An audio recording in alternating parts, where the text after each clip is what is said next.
Good নুন 1:30 বেজে গিয়েছে, 1:30-র উপরে বাজে। এখন একটু ফ্রি টাইম পেলাম, স্নান হলো। মেঘারও স্নান হয়ে গিয়েছে, 4টে পরীক্ষা হয়ে গেল। 4টে পরীক্ষার মধ্যে মেন সাবজেক্ট 4টে হয়ে গেল, আরও 2-1টা বাকি আছে। তা এখন একটু ফ্রি টাইম পেলাম, তাই একটু এলাম। আসলে কয়েকদিন আগে আমাদের এখানে যে ঘটনাটা ঘটলো সত্যিই খুব খারাপ। আনন্দপুরে যে এতজন পুড়ে মারা গেল, এটা সত্যি খুব খারাপ লাগলো। জীবন সত্যি এতটা আনপ্রেডিক্টেবল যে বলার নয় কখন কীরকম হয়। সব থেকে বড় কথা, আমাদের পাড়ায় এক কাকু, আমাদের ঠিক পাশের বাড়ি, আমাদের বাড়ি তার পরের বাড়িটায় এক কাকু, তার মানে কি বলবো, মারা গিয়েছেন 26শে জানুয়ারি। নিউমোনিয়াতে মারা গিয়েছেন। বয়স ম্যাক্সিমাম কত, 55 কি 54 হবে, এরকমই। ইয়াং বলতে গেলেই, মানে এই এজটা তো চলে যাওয়ার নয়। তো নিউমোনিয়া, অ্যাকিউট নিউমোনিয়া হয়েছিল। চারিদিকে যা পরিবেশ পরিস্থিতি, ঠান্ডার যেরকম পরিবেশ পরিস্থিতি আর কি, ভীষণ খারাপ। আমার নিজেরও শরীর খুব খারাপ, ডাক্তার দেখিয়েছি, মানে এমনই ভয় লেগে গিয়েছে।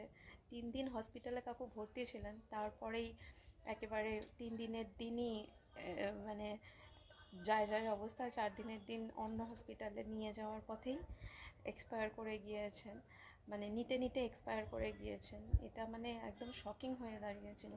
আমি কিন্তু নিজে যে ঠান্ডা লেগেছে অনেক দিন, সেটাকে ইগনোর করেছিলাম যে হ্যাঁ ঠিক আছে কমবে, তারপরে হানিটাস খেয়েছি বা বিভিন্ন। কিন্তু আমাদের এখানে এই কাকু মারা গেল, আমাদের পাড়া আর পাশের পাড়া মিলিয়ে টোটাল 4জন বোধহয় মারা গিয়েছে এই নিউমোনিয়াতেই। কি বলবো, আর কিছু বলার নেই। তবে নিজের অনেকটা প্রোটেকশান নিয়ে রাখাটা খুব ভালো, দরকার। কারণ লাইফ খুব আনপ্রেডিক্টেবল। পরপর দুটো ঘটনা, এই যে আগুন লেগে গেল মোমোর কারখানায়, এটা প্লাস এই যে আমাদের এখানে এই যে ঘটনাগুলো, চারজনের মধ্যে একজন, আমি যা খবর পেয়েছি, একজন জেঠুই হচ্ছে একটু বয়স্ক, আর বাকি কিন্তু সবাই ইয়াং, মানে সেরকম মারা যাওয়ার বয়স নয়। তাই জীবন এতটা আনপ্রেডিক্টেবল যে বলার নয়। অতএব এখন সত্যি ভয় লাগে যে কখন কার কী হয়ে যায় কেউ বলতে পারে না। সকালবেলা খেয়ে দিয়ে কাজ করতে গেল, আর বিকেলে একদম আগুনে পুড়ে গেল।